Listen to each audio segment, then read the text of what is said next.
Start with sound, go to the camera, and there you are. So exciting. Are you Am I excited? close enough? I don't know. Can you guys hear Can you live her? this? I don't know if she knows yet that we're on live. Oh. We made it back after 2 breaks because they both happened on Yeah. Wednesday, and we do this on Wednesday That's morning. okay. But, ladies and gentlemen, I am Dr. Pete. This is the local Bizcast. We are back on, and I am super excited to announce my amazing guest right here next to me, Kim Seelig, Pure Bar, Park Ridge, New Jersey. Hello. Good morning and welcome back, everybody. I do have to do a bit of business first, though. I have been told by the experts that I have to ask people to like and subscribe. I am on YouTube Live, which you guys are watching right now, and Spotify. We're going to get onto Apple Podcasts soon, but it's getting big, right? So please go to the local Bizcast, like and subscribe, and just, I don't know, come and hang out with us. Yeah. Are we done with the business? I think so. I don't have any more business. You have business. I do. Yes. You have no idea how quick this is going to go. We're going to chit chat, but we should. Well, no, that's it. Yeah, all right. I'm ready to rock and roll. Okay. So once again, my good friend Kim Seelig. We've known each other for a decent amount of time, actually. Yeah. So when did you guys get back to Jersey? Did I know you then when you first got back, or no? Almost. I saw it maybe like 6-7 years ago. Remember Something like that. I was grinding my teeth. The TMJ. Yeah. You don't have to tell me. No, it's so much better now, though. I'm a little crazy because I actually remember every condition of every patient. I've got like a sick. I mean, the people I know. Yeah. I know what you got going on. Yeah. But we're not here to talk about me.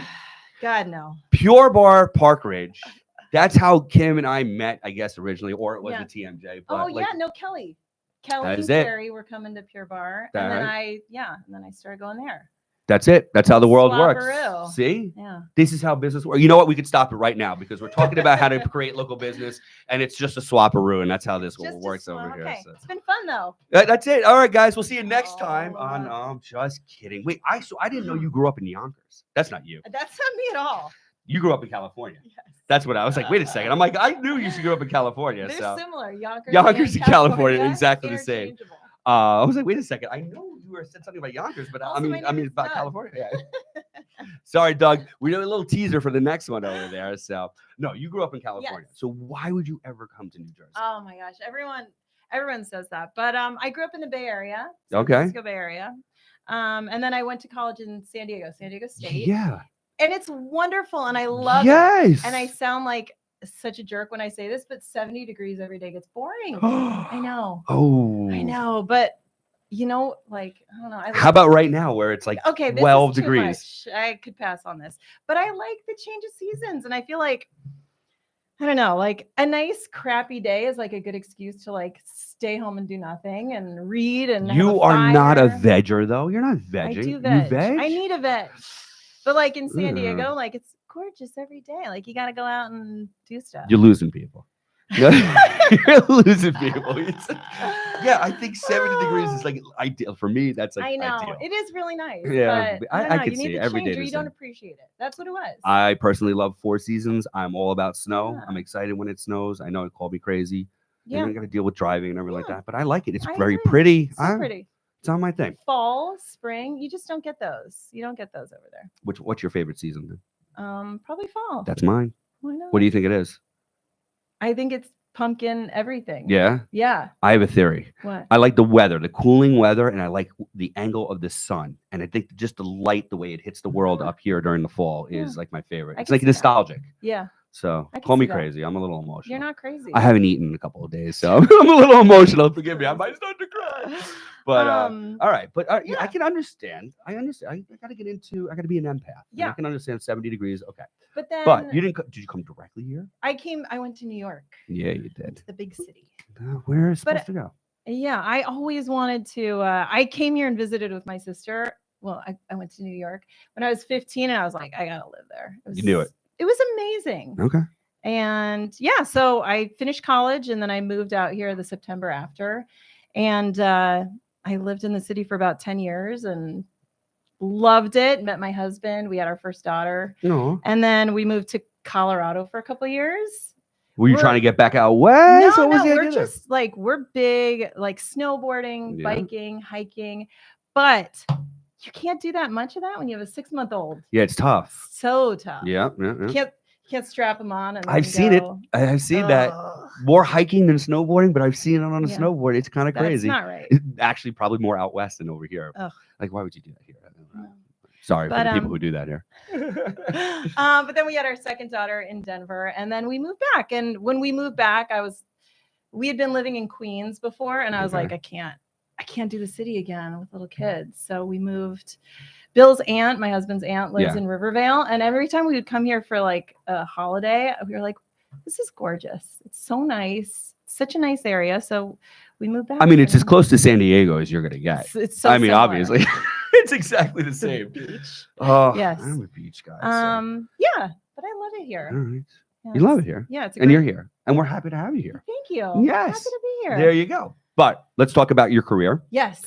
You started at dance. Yes. So, like, are you like a theater girl growing up in like high school, elementary school? No, it was more like competitive dance. Okay, so you're like, I got it, because there's a lot of that very competitive stuff going on around here. Yeah, it's a little loco, but I did that, and then I went to college, majored in dance. There we go. If anyone tells you that's not a good major, listen to them. It's not a good major. God, come on. It's fun. I needed something fun because I didn't really love school. I guess people out there like school, but loving school. Yeah. But a lot of people like know what they want to do. Got it. And I did not. Yeah. So I just went to school for the thing I enjoyed. And look at what it worked out really well. So you can't say that it's not a good major. Yeah. No, it was good for me. Okay, there you go. Yeah. I want to know, what day out of school, what did you do? I know. I already know the answer to this. I bartended. Yeah, of course you're bartending. Of course. That's what you do when you have a dance degree, I guess, right? No, but it was so fun. We're losing all of our dance majors over here. I feel bad, but no. Oh, but it was so fun. I had a great time bartending and dancing and whatever. So what were you doing? Where were you dancing when you got out of school and you were bartending? Once I moved to New York, I started out ambitious, but they're hungry, man. Yeah. Like people who want to dance, they are like in it. And like, are you competing with Juilliard people when you came from San Diego? Sure. There's all kinds, but it's not just New York people. Like people come from all over everywhere. the world. Yeah. Well, you came to New York. Yeah. Yeah. So I wasn't that hungry for it. I was having so much fun. Yeah.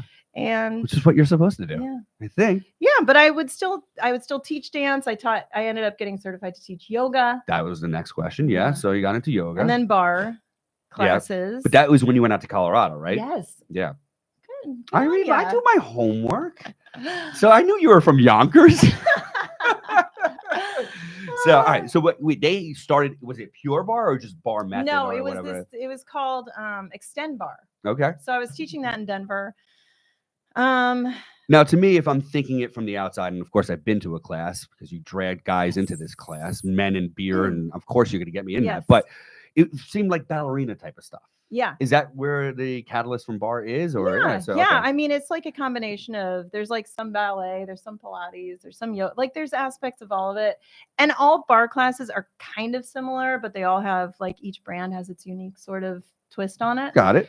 So I got trained in this one format, but then when I moved here, like a month after we bought our house, maybe 3 blocks away, a Pure Bar was opening.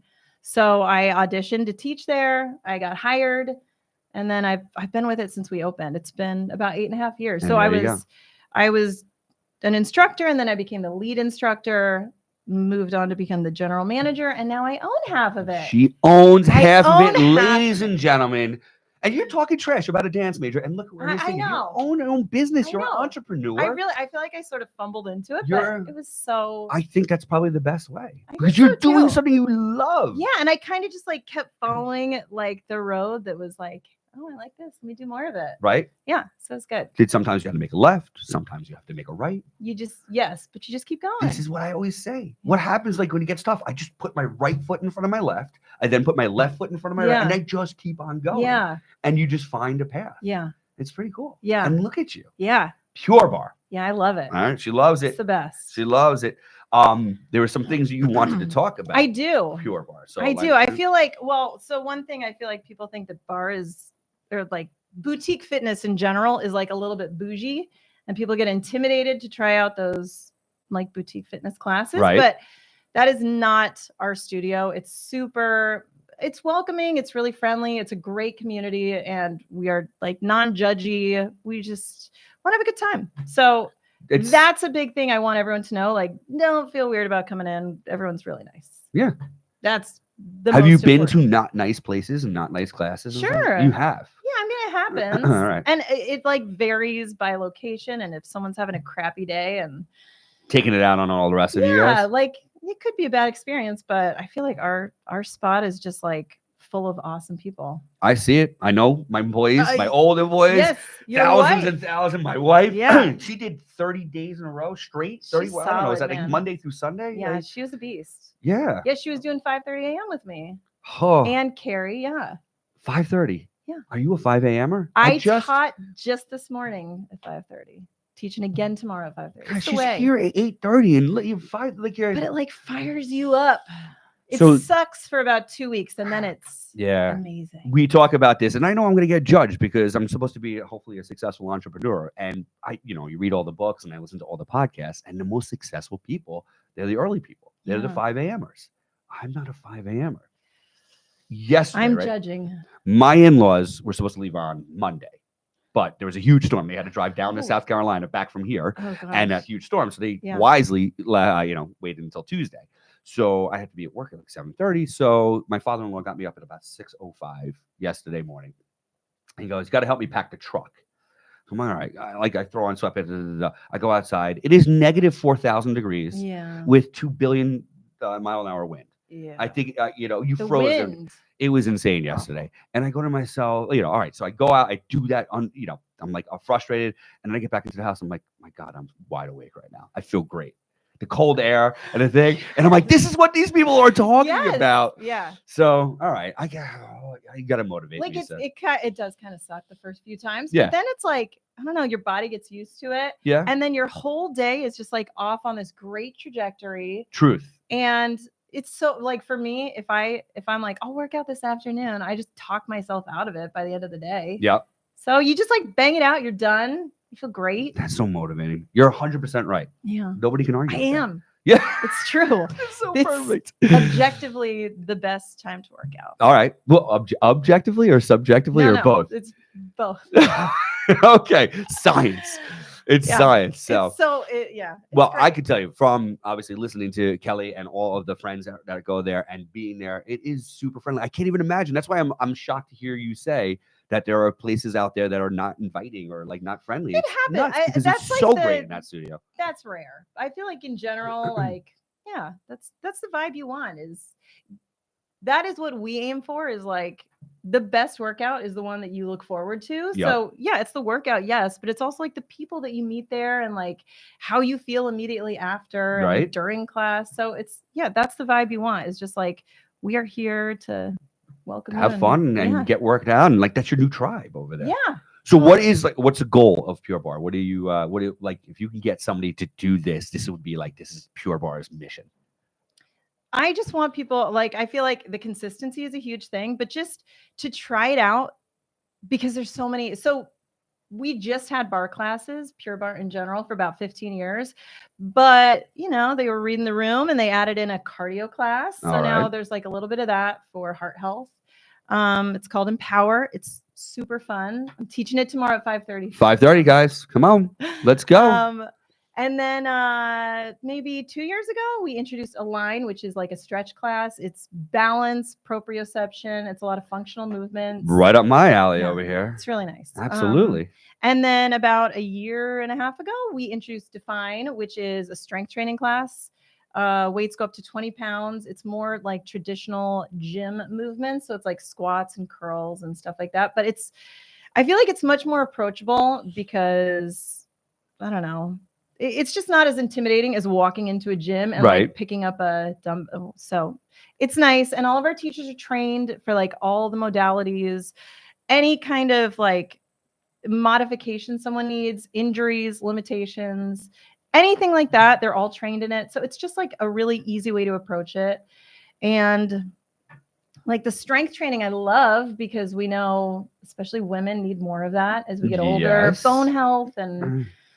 I know it's kind of sick, but I just did a seminar yesterday on sarcopenia, which is muscle loss. And it's like the greatest contributor to disability when you get older. Yeah. And it's so easy because all you need is resistance. Yeah. And if you could do resistance, and I'm not going to get all technical, okay, maybe a little bit, but yes, please. I type love 2 muscle fibers are these fast twitch fibers and stuff like that. So when you stop moving, those are the first ones you lose. And when you start doing tension and resistance and everything like that, it's the first thing that comes back. So it's those, preventing a fall when you get older type of stuff. Those are the fibers you need. You don't need these long, slow fibers, these anaerobic fibers. Like you don't need to run a marathon when you're 80, but you do need to prevent yourself from falling. Yeah. And that's all you need is that. Yeah. And you could do this. It's just like this. And Yeah. we have the research and the science, and now Pure Barre is doing it. Yeah. So this is for young, old. It's for everybody. I need to know. Yeah, it's for everybody. Everybody. So 18 is the youngest. We do like 18 is the youngest that you have, or 18 is the youngest that you want. We allow 16, but you got to have a parent or guardian. Okay, yeah. But I mean, that seems like a cool parent-child thing to do. It is. Yeah. Yeah, and like I'm kind of surprised by how many like late teens, early 20s. Like when I was in my early 20s, I was not making working out a priority. No, you. You already told us the beginning of the story. We know what was going on over there. Oh, no, you were you were the nun bartender. I know. That's what showing up at 5:30 for anyway. But yeah, so we have like a younger crew, but we also have like up into their 70s. I love that. Yeah, it's like all kinds, all fitness levels, all body types, all ages. It's meant for everyone. It's modifiable for everyone, and not just for women. Not just for women. We have a couple of dudes, members. And yes. Every now and then we'll be like, bring a dude, because everyone thinks it's just for women, but it's not. It was intense. It's more intense than people think. It is. It's not just like stretching. I don't like Kelly. I'm like, I don't want to stretch I can't even get my leg up on the bar. Doesn't matter. She goes, it's not that at all. No. So you suckered me in with that, the beer and husbands or whatever the hell that thing was. Beer is gonna be a draw every time. Yeah. But yeah, it's really, that's what everybody says after their first class. They're like, it's harder than I thought it was going to be. They think we're going to be like on tiptoes and just like. I mean, I don't know if I was going to go on tiptoes, but I thought I was going to like bar. Like I look at it, it looks like a ballet class. And it's not. It's super intense. It was without a doubt effective. Like the whole idea, if you're coming out of a workout class, you're not really sweating. Like, all right, some of them don't get your heart rate up. You were talking about the cardio getting your heart rate up, but at least you have to be sweating. Yeah. And I was like, I'm just stretching. There's no way. I was dripping coming out of there. Yeah. I don't even think we did a full class. Yeah. Well, the class you took too, that's like our classic. That's like a regular bar class. Yeah. It's low impact, but it's really high intensity. So you've got your feet on the ground the whole time. You're not like jumping around, but you're like holding these static positions or doing small movements. You're using light weights or like resistance. Right. But it's like these tiny muscles you don't access very much. So, even guys who are like used to like moving heavy weights, like they'll come in, it's just things they're not used to. So I tell you, we start even when we do rehab here, and like, okay, I'm asking you to use a band. You're usually using a 150-pound dumbbell. I'm like, I'm asking you to use this little yellow band. Yeah. I'm like, come back to me in a couple of days. He goes, dude, I was so sore. I'm like, because you're using different muscles. You're only isolating certain muscles as opposed to recruiting. It was amazing. Yeah.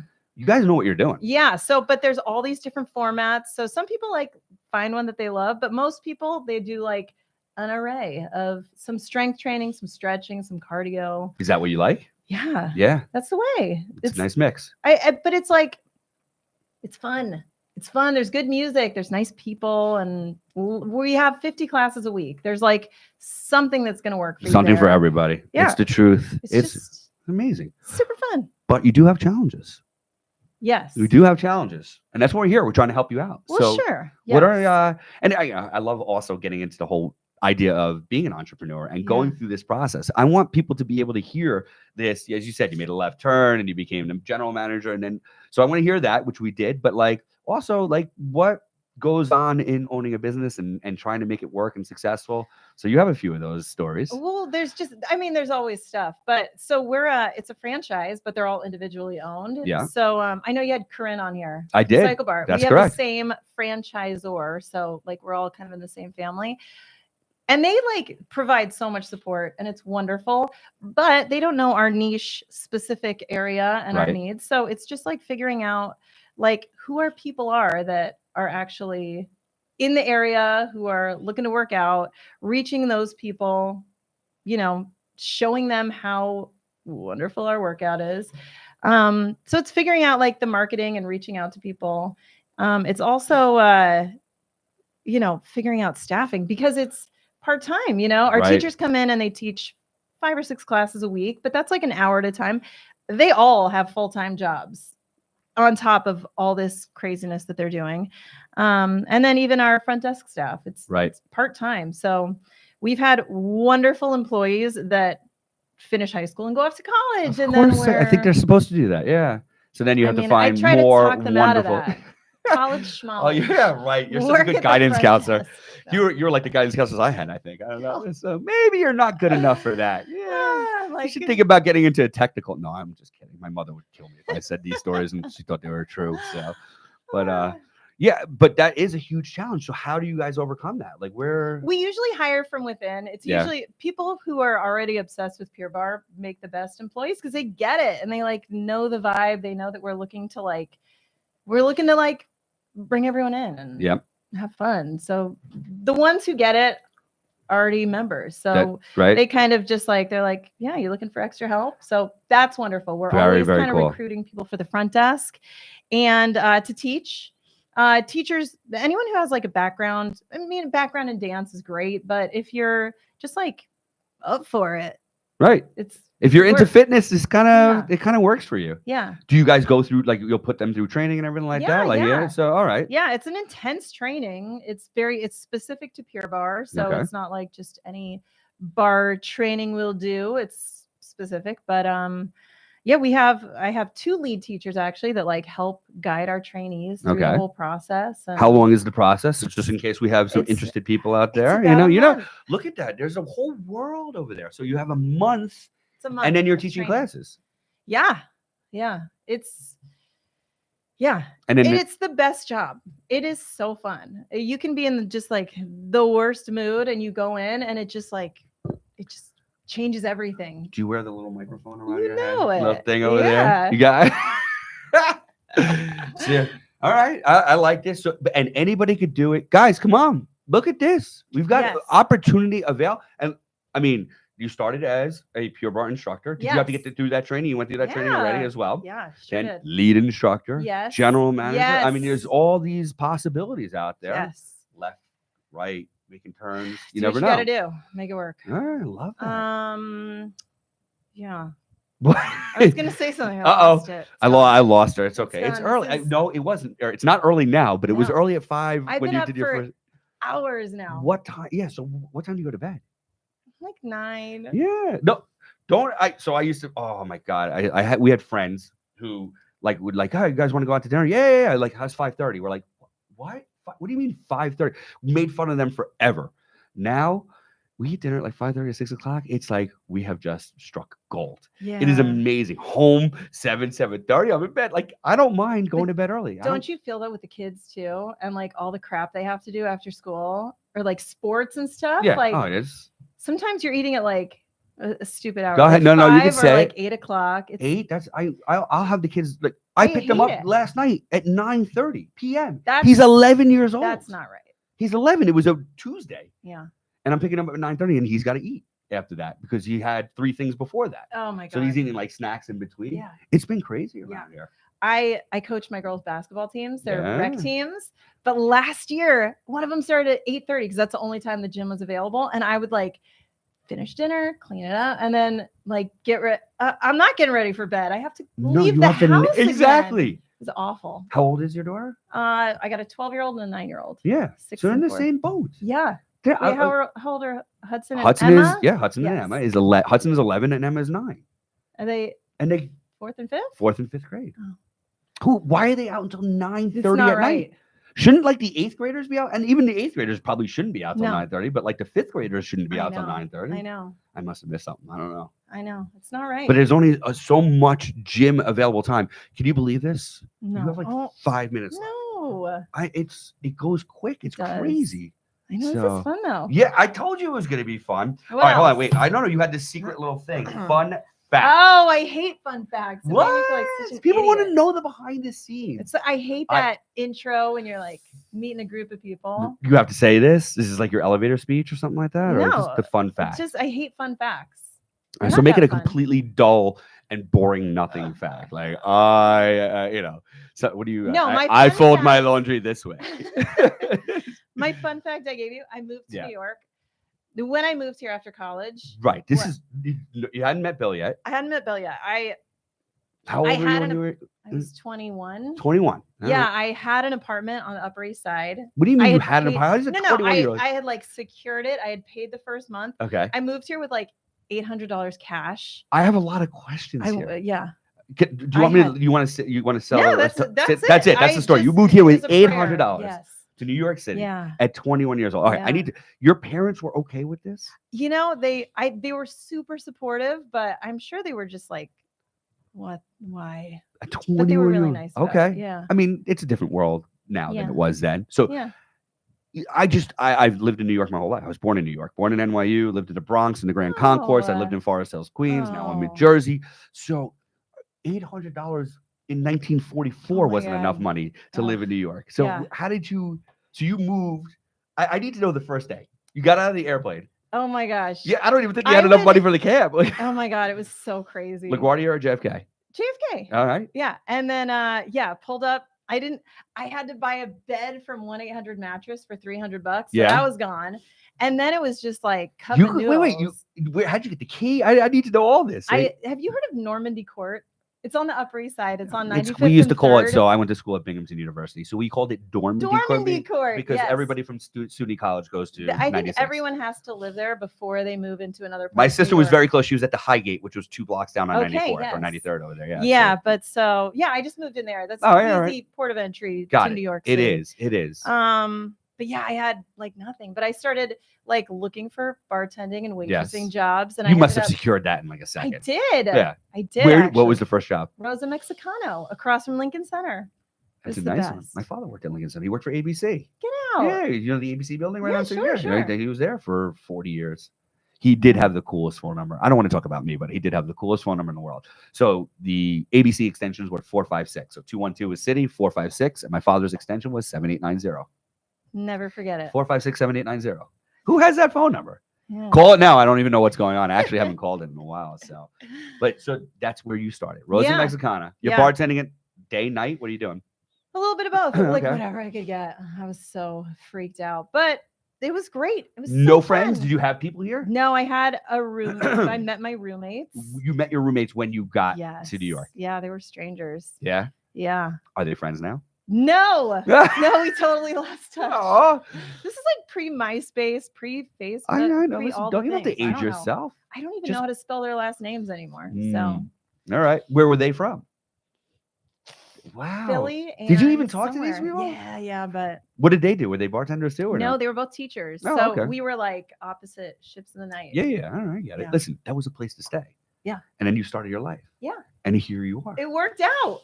Amazing. Where'd you meet Bill? Bartending. Okay. Depending who I'm talking to, I'll be like, we met at work, but I was working, he was not working. But yeah, I at that point I was in the East Village. Okay. Bartending. You became a New Yorker. I know. I can see it in your eyes. I love it. Do you still have a piece of California anchoring you, or no? Not even a little bit. Sure. Two of my sisters still live there, and I try to get back there. I was there in September, but I love it over here. I really do. Aww. And I'm like not. I've been over on the East Coast now for about 20 years, but I'm still not jaded. I love the city. Yeah. Could pass on Midtown. Well, now we're passing on Midtown with this new congestion pricing stuff. It's nuts. But I love like downtown, and I could live there. I'm the same. I love it. So nice. I'm the same. That's Kelly and I. We do the city a lot. I mean, we used to live in Edgewater, so I used to. Oh, yeah. I would come home from my office in West New York, and I'm like, I'm hungry. Hungry? She goes, yeah. I'm like, what do you want? I'm like, let's get pizza. I'm like, okay. I drive through the Lincoln Tunnel. No. I go to Ray's Pizza on the west side and come back out. I mean, the Lincoln Tunnel was only like $4 at the $5 at the time. I'm aging myself, you know. Now it's like $57 or something like that. So it's like a very expensive pizza now. But we love the city. We'll do everything in the city. Kelly worked in the city too, so for years. I love taking the ferry over. That's what she used to do. Favorite. I'm like, I grew up here. I'm like, there's a ferry? I had no idea. All these strangers know that stuff. So. Yeah. Ladies and gentlemen, you heard it here. You were fantastic. Did we even talk about it? I don't know. Did you guys know that she's from Pure Bar, Park Ridge, New Jersey? Yes, hopefully we know that. Hopefully we got that. Not from Yonkers. Can I say one thing? You absolutely We have free classes. That's the thing I forgot. Now it's back. We offer a free class 3 times a week. It's for everybody. No commitment. Just come in, try it. It's not for everyone, but we think it is the best workout. So come and try it. You have no idea unless you try. Yeah. Aw. You were terrific. Thanks. You were terrific. Nah, this is too easy. 30 minutes. It's like almost not enough. But I know. Ladies and gentlemen, Kim Seelig, Pure Barre Park Ridge. Go visit her. Go sign up. Free classes. It is for absolutely everyone. And even somebody who is looking to do something and wants a little side hustle. 1 month until you're teaching classes. It's all very much amazing. All right. So much fun. Ladies and gentlemen, we are changing it up only because it is getting busy. We did take 2 weeks off, so you would think, oh, it's getting light, but it's gotten crazy busy. We have so many people that we are bringing on the podcast. So we're now doing another one on a Monday morning, this Monday coming up, January 13th. My next guest is Doug Sauls from Forever Young in Montvale, New Jersey. So we're excited about that. I'm excited about that. Do you know who Doug is? No. I don't know who Doug is either. That's what this is for. We're going to introduce everybody to the local community over here. But love it. Love what you're doing. Thank you so much. Oh, thank you. You did a great job. Oh, that was really fun. How is this not fun? So you guys can come in here and use it whenever you'd like. Thank you. Welcome to the podcast. All right, guys. We'll see you next time. Bye.